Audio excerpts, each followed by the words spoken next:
ভাবছিলাম চাকরি ছাইড়া সুন্দর সুন্দর কন্টেন্ট তৈরি করব, কিন্তু আপনারা যেই ভালোবাসা দিতেছেন তা কখনো ভুলার মতো নয়।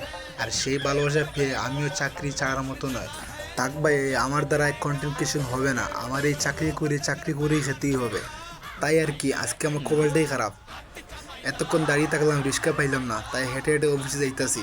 কি আর করব, চাকরি তো যেতেই হবে। আর বর্তমান ভাই ফেসবুকের যে অবস্থা, মনে হয় না ফেসবুকে কাজ করা সম্ভব। আর রিক্সা পাইলেও বা কি, আমার দ্বারা তো টেয়া নাই যে আমি রিক্সা ভাড়া দিয়ে যাবো। তাই হেঁটে হেঁটে অফিসে যাইতাছি আর ভাবতাছি কি করব না করব। স্বপ্ন ছিল ভাই ফেসবুকে কাজ করব, লাখ লাখ টাকা ইনকাম করব, ইউটিউবার হব, কন্টেন্ট ক্রিয়েশন করব, কিন্তু ভাই বর্তমান যে অবস্থা তা কখনো আমাদের আর সম্ভব না। যে স্বপ্ন নিয়ে ফেসবুকে বা কন্টেন্ট ক্রিয়েশনে এসেছিলাম সেটা কখনো সম্ভব হবে না ভাই, এটাই বাস্তব।